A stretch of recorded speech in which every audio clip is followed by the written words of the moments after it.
할렐루야, 살아계신 하나님께서 이 시간도 우리와 함께 하심을 믿습니다. 오늘은 미래 준비를 위한 실력 쌓기 6번째 시간으로 예배는 장소가 아니라 연결이다 라는 제목으로 하나님 말씀 증거하도록 하겠습니다. 어리석은 사람은 어리석은 생각을 하면서 사는 것 같습니다. 그들의 생각을 들어보면은 정말 어리석다 그런 생각이 듭니다. 어리석은 사람의 특징을 모아봤습니다. 크게 세 가지인데요. 첫째, 내가 계획을 세우면 그 계획대로 될 것이다 라고 믿는 겁니다. 나의 미래 예측이 가능하다고 생각하는 거죠. 9.11 직전에 뉴욕의 그 유대인 부동산 개발업자 레리 실버스타인이 있었습니다. 세계무역센터 건물을 자기 소유물로 만드는 게 그의 꿈이었습니다. 마침내 세계무역센터 2개의 그 장엄한 건물을 32억 달러에 99년간 임대하는 계약에 서명을 했습니다. 그리고 나서 딱 그게 6주 지나가지고 비행기 2대 갔다가 이렇게 부딪혀가지고 그 건물 무너져 버렸습니다. 6주 전에 서명하고 6주 후에 무너진 거죠. 정확하다는 그의 예측이 산산조각이 나는 순간이었습니다.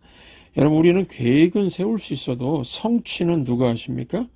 하나님이 결과를 우리에게 주시는 거죠. 만들어 주시는 겁니다. 우리는 내일 일을 모릅니다. 내일에 대해서 막 큰 소리 치는 사람 바보라는 겁니다. 어리석은 사람 특징 두 번째, 여러분들도 금방 동의하실 겁니다. 인생이 충분히 길다고 생각하는 사람이죠. 성경은 인생을 안개라고 했습니다. 이 공원의 호숫가를 걷다 보면은 안개가 막 자욱할 때가 있는데 이 안개를 어떻게 헤쳐나갈까 할 정도로 막 가득 찬 안개, 그런 안개를 볼 때가 있습니다. 그런데요, 햇빛이 딱 내리쬐니까 1시간도 안 되어서 싹 사라져 버리는 겁니다. 부질없는 게 안개죠. 인생이 바로 이 안개같이 짧다는 겁니다. 우리 옆에 분에게 좀 상기시켜 주시기 바랍니다. 인생 잠깐입니다. 인생 잠깐입니다. 훅 갑니다. 훅 갑니다. 한번 말씀해 주시기 바랍니다. 인생 잠깐입니다. 훅 갑니다. 그렇죠? 어리석은 사람 세 번째 특징, 자기가 지닌 것을 자랑하는 거죠. 자랑질. 제가 살아오면서 한국교회 막 1000만 성도 얘기 들었는데 주변을 보면 이상하게 입술로 하나님 좋아요, 하나님 자랑 하는 사람은 별로 못 봤습니다. 못 만났습니다. 다른 것 자랑하는 사람들은 정말 억수로 만나봤습니다. 돈 자랑, 자식 자랑, 학벌 자랑, 외모 자랑, 고급 차 자랑. 와, 사람들은요, 여러분, 자랑하면 그게 내 것으로 머무른다고 생각하는 것 같은데 정반대입니다. 자랑하는 게 막 빨리빨리 사라지더라고요.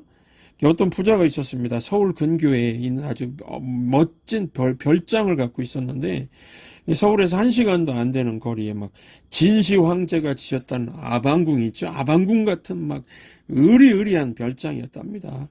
그 부자는 막 자부심을 가지고 그 별장 얘기만 하면 막 자랑이 막 솟구쳤습니다. 얼마 후에 그 별장으로 인해서 공직 생활에 나가는 게 어렵게 돼버렸답니다.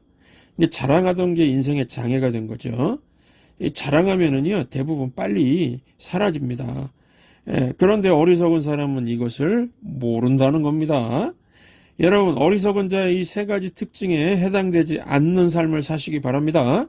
그런데요, 세상에서 가장 어리석은 자의 특징은 이 세 가지 특징이 아니고 하나님이 성경에 직접 기록한 게 있습니다. 시편 14장 1편 1절 함께 읽겠습니다.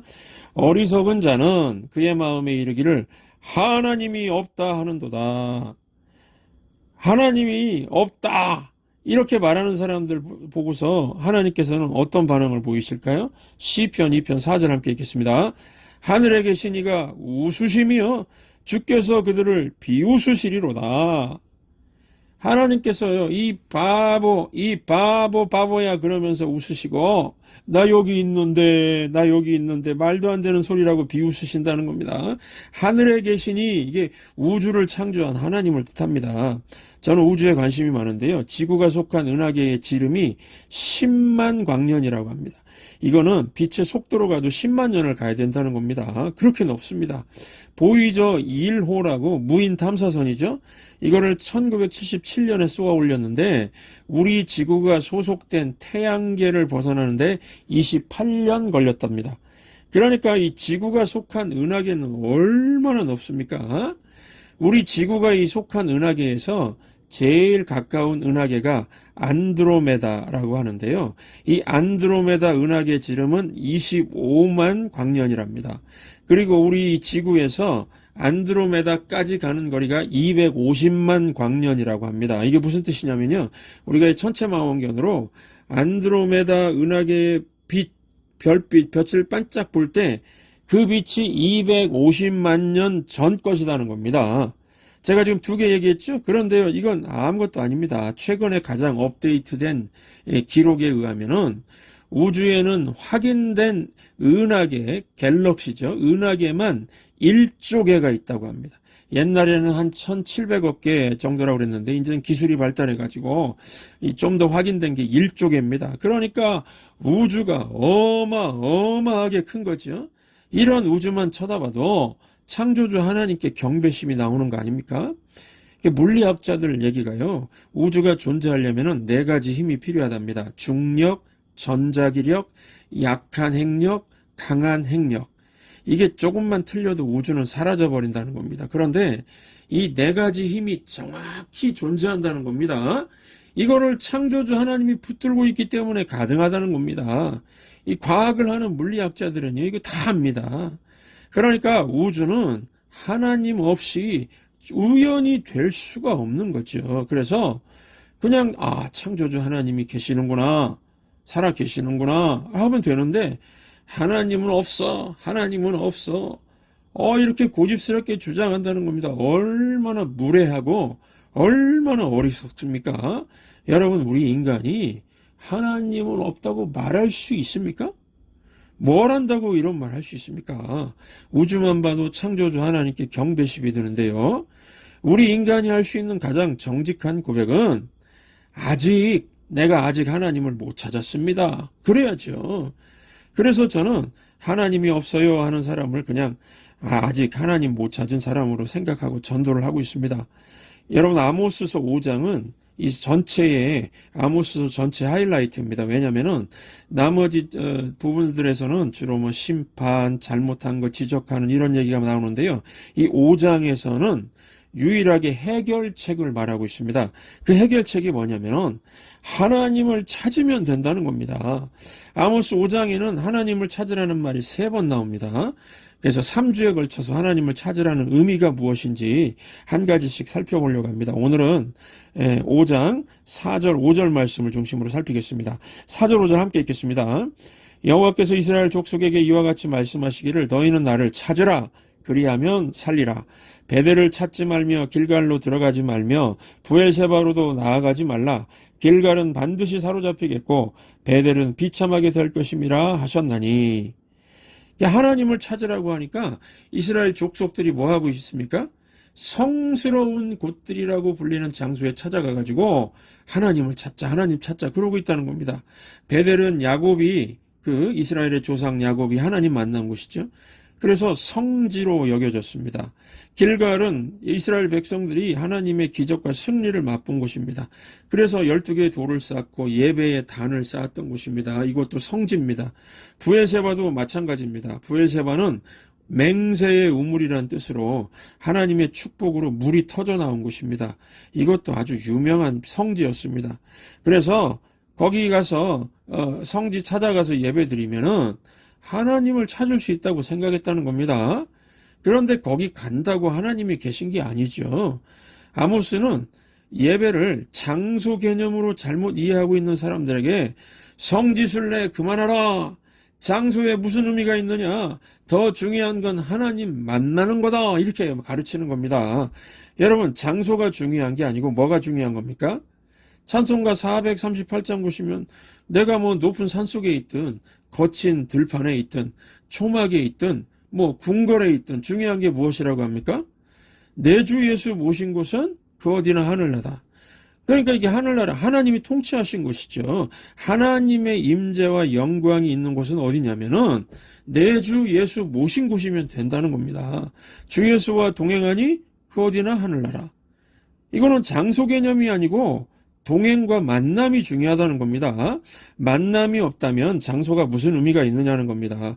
예수님을 만나서 연결될 때 살아계신 하나님 앞으로 나아갈 수가 있고, 왜냐하면 예수님의 아버지가 성부 하나님이시잖아요. 예, 살아계신 하나님 앞으로 나아갈 수가 있고 내 영혼이 살아나는 것이지 연결이 안 되면 아무것도 아니라는 겁니다. 여러분 지금 이 예배당에 우리가 지금 모여 있는데요. 이 자리에 성경이 구분하고 있는 세 가지 예배들이 공존하고 있을 거라고 생각합니다. 이 세 가지 예배가 뭐냐면은 성전 뜰 예배, 성소 예배, 지성소 예배입니다. 성전 뜰 예배는 육적인 예배라고 할 수 있습니다. 구약식으로 말하면 뭐 양 잡고 제물 태우는 예배의 모양은 같습니다. 신약식으로 말하면요. 예배 의식들이죠. 찬송하고 헌금하고 기도하는 예배의 모양은 똑같습니다. 그러나 내 죄의 속죄나 하나님과의 만남의 경험이 없는 예배입니다. 보통 교회 마당만 받고 간다고 말하는 예배입니다. 몸이 예배당 안에 있습니다. 그러나 내적인 역사가 일어나지 않는 겁니다. 대개 예배 시작과 함께 잠이 듭니다. 목사를 쳐다보고 있지만 딴 생각으로 가득 차 있고요. 자꾸 집에 가고 싶고 예배에 열망이 없습니다. 그렇죠. 이게 첫 번째. 그 다음에 두 번째 예배는 성소 예배입니다. 이게 정신적인 예배라고 할 수가 있습니다. 이거는 지적인 또 감정적인 의지적인 깨달음도 있습니다. 어느 정도 영적인 감동도 있습니다. 주로 성경 말씀을 통해서 이 지적인 깨달음 또 감정적인 눈물, 의지적인 결단을 하기도 합니다. 그래서 참 좋은 예배였다고 고백합니다. 그런데 이 성소 예배의 한계는요. 이 자아가 깨지지 않는 자기 중심성의 한계 속에 있다는 겁니다. 그래서 내가 좋았다, 내가 기뻤다, 내가 감동받았다고 합니다. 하지만 여전히 자기 중심에 머물러 있으니까 하나님 중심으로 이동이 안 되는 겁니다. 세 번째 예배, 지성소 예배가 있습니다. 이 지성소는 홀로 한 분이신 하나님만 계신 곳입니다. 오직 하나님과의 만남이 이루어지는 곳입니다. 이 철학자 키에르 케고로는 신 앞에 단독자로 서는 곳이라고 그랬습니다. 이 출애굽기를 보시면은 이 지성소 안에 속죄소가 있습니다. 그 공간에서 죄사함이 이루어지는 겁니다. 그래서 이 속죄소는 예수님이 하시는 일들을 다 보여주고 있습니다. 구약에서는 대속죄일 1년에 한 번 7월 10일에 대제사장이 지성소에 들어가서 어린 양의 피를 이 공간에 뿌립니다. 그때 이 어린 양의 피로 속죄가 이루어지는 겁니다. 이 어린 양은 장차 하나님의 어린 양이죠. Lamb of God 이렇게 하나님의 어린 양으로 우리 죄인들을 위한 대속자가 되실 예수님을 계시한 겁니다. 예. 그래서 이 지성소의 속죄소가 보여주는 게 바로 예수님이고요. 이게 진짜 예배가 뭔지를 보여주는 겁니다. 여러분 성경 66권의 핵심은 세 가지입니다. 하나님이 살아계신다. 없는 게 아니다. 이 하나님을 찾으라. 어떻게 해요? 인간이 스스로 찾지 못하니까 독생자 예수님을 보내셨다. 예수님 통해서 찾으라는 겁니다. 그래서 성경은요. 하나님과 사람 사이의 중보자는 오직 하나님이 직접 보내신 독생자, 성자 예수님밖에 없다고 합니다. 그러니까 지성소의 속죄소에서 예수님의 대속의 죽으심이 나를 위한 죽으심임을 인정하고 고백하라는 겁니다. 예수님 안에서 죽음을 맛보라고 하시는 겁니다. 그러니까 이 속죄소 안에, 이 지성소 안에 이 속죄소가 사실 우리 예배의 자리가 되어야 한다는 것입니다. 어떻게 해요? 성경을 보면은 예배의 자리에서 너의 죽음, 너의 구원을 위해서 죽어라. 이렇게 말합니다. 뭐 인격을 업그레이드 하라. 조금만 고치면 완전해질 거다. 이렇게 말하지 않습니다. 우리의 영혼은요, 완전히 타락해서 자력 구원이 불가능하다는 겁니다. 그래서 하나님께서는 결단하라고 하는 겁니다. 내가 그리스도와 함께 십자가에 못 박히고, 그렇죠? 속죄소 안에서 예수님과 함께 부활하여 사는 존재가 되길 원합니다. 믿음으로 고백하고 그렇게 여기고 살라는 겁니다. 이거를 자기 부인, 자기 죽음이라고 합니다. 여러분, 교회는요, 사실 힐링 센터가 아니라 킬링 센터입니다. 힐링 센터 이거는 요즘에 뭐 사실 종교 다원주의가 표방하는 거죠. 불교에 가면은요, 불교가 힐링 더 많이 합니다. 그거 흉내내가지고 교회가 자꾸 힐링 그러는데, 교회는 힐링이 아니고 킬링입니다. 자기 자아가 죽는 곳입니다. 왜 죽으라고 하는 것일까요? 예. 하나님이 줄 게 있으니까요. 좋은 거 주시겠다는 겁니다. 어떤 자녀가 있는데 휴대폰이 막 액정도 금이 다 가 있고 여기저기 깨져 있습니다. 한 5년쯤 지나버린 올드 패션입니다. 아버지가 마음이 아파가지고 애플 16 프로 맥스 최신이죠? 1600불짜리 이거 하나 사가지고 숨겨놨습니다. 아들에게 그 후진 휴대폰 그거 나 줄래? 그거 나 줄래? 그런데 안 줍니다. 막 죽어도 안 주겠다고 그러는 겁니다. 아버지 마음도 모르면서요. 그때 느끼는 게 뭐죠? 아이고 저런 바보. 아이고 아버지 본심 모르는 거지. 아버지 본심이 무엇입니까? 허접한 거 치우고 좋은 거 신용 주려고 그러는 거죠. 그게 여러분 우리 하나님 마음입니다. 그래서 우리를 향해서 죽으라 그럴 때 이게 받아들이라는 거죠. 주님이 죽으라 그러면 죽어야지. 하나님 진심이 뭐라고요? 상상도 못할 거 주시려고 그러신다는 겁니다. 그러니까 하나님이 죽으라 그러시면은 아이고 하나님 진짜 쥐깁니다. 진짜 쥐기네요. 이러면서 순종하라는 겁니다. 그러면 상상도 못할 은혜를 주신다는 거죠. 하늘의 크신 능력이 나를 이끌고 가는 삶을 살게 된다는 것입니다. 이제까지 체험하지 못한 영적인 세계를 바라보게 되는 겁니다. 그래서 하나님과 연결이 되고 나면은요. 진짜 세상 사람들 하는 말이나 뭐 자랑하는 게 우스워 보입니다. 사도 바울도 이런 경험이 있었죠. 고린도후서 12장 1절부터 4절 보시면은 내가 환상과 계시를 봤다고 합니다. 그러니까 이 땅의 것들이 아니었습니다. 하나님께서 바울에게 뭔가 영적인 세계 보여주신 거죠. 셋째 하늘에 올라갔다고 그랬습니다. 차원이 다른 거죠. 그래서 바울이 뭐라고 표현하는가 하면은 말로 형용할 수 없는 것 그랬습니다. 낙원에 갔는데 말로 형용할 수 없었답니다. 낙원 그러면은 천국의 일부라고 보시면 됩니다. 하여튼 그걸 봤는데요. 설명할 수가 없는 겁니다. 그걸 보고 나니까 바울이 어떻게 변했습니까? 그 빌립보서 같은 데 보시면은 자기가 자랑하는 것들을 세상 것들을 배설물로 여겼다고 그랬습니다. 똥으로 여겨버렸습니다. 심지어는요 해로운 것으로 여겼다고 할 정도입니다. 여러분 이게 강요가 아니었죠. 여러분 신앙은 절대 강요가 아닙니다. 하나님과 연결이 되어서 영적인 세계를 체험하니까요 세상이 되게 우스워진다는 겁니다. 뭐 세상이 강하고 화려하다고요? 아이고 그거 진짜 웃긴다. 그렇게밖에 말 못하는 겁니다. 세상의 모든 것을 누렸다고 하는 그 솔로몬 왕이 전도서에서 한 말이 맞다고 생각합니다. 헛되고 헛되도다. 헛되고 헛되도다. 여러분 이런 거 알면서요. 여러분 이런 거 알면서도 세상 사람들처럼 뭐 좀 즐기고 그러다가 뭐 사라지면 안 되는 겁니다. 하나님의 영광을 봐야죠. 세상에 물들어서 같이 웃어주지 말라는 겁니다. 엄마 뱃속에 아기가 태어날 때 죽는 줄 압니다. 걔는. 양수가 터지고 환경이 바뀌고 아 말세다 끝이다 그러는데 그 다음에 갑자기 환해지면서 새로운 세상이 열리는 거 아닙니까? 이 애기한테는 이게 설명이 안 되죠. 여러분 죽음이라는 게 그렇습니다. 이제 끝이다 이러는데 갑자기 환해지는 겁니다. 끝이 아닙니다. 임사 체험이라는 게 있죠. 성도들 중에도 이게 죽었다가 살았다는 그 임사 체험하신 분들 얘기 들어보면은 뭔가 막 빨려 들어간답니다. 그러다 갑자기 환해지고요. 흰 옷 입은 예수님이 다가오셨다가 막 이런 비슷한 얘기들을 많이 합니다. 그러니까 정확히 뭔지 모르지만 분명한 건 뭐냐면은 죽음이 끝이 아니라는 겁니다. 그러면 여러분 우리가 천국을 가야지 지옥을 가면 어떡합니까? 지옥 가면은 영원한 형벌인데요. 그러니까 이 세상에서 제일 중요한 게 구원의 문제죠. 천국을 내가 갈 수 있는 거, 딱 천국 들어가는 거, 이거 확실하게 구원 문제 해결하는 게 중요한 거 아닙니까? 그래서 예수님을 영접하는 것보다 더 중요한 게 어디 있겠습니까? 하나님이 세상을 이처럼 사랑하사 독생자를 주셨으니 이는 저를 믿는 자마다 멸망치 않고 영생을 얻게 하려 하심이라.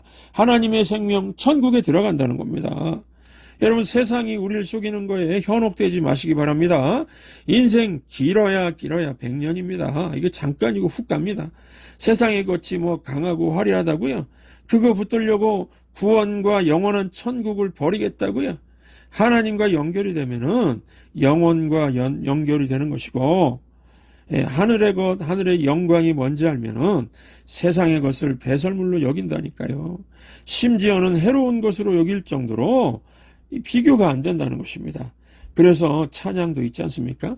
세상이 증명하는 건 명예와 가진 재물과 힘과 자랑뿐이라 헛되고 헛된 허망한 것을 위하여 가장 귀한 주를 부인함이라. 얼마나 우스운가 그런 얘기입니다.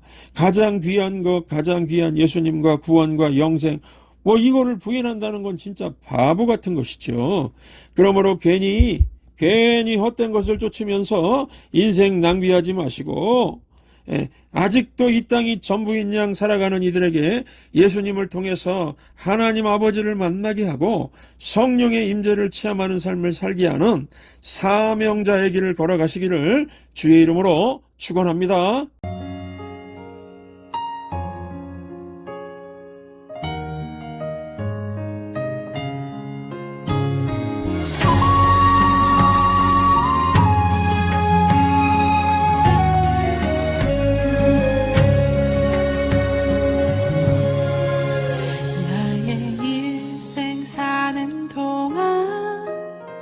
주 예수만 따라가리.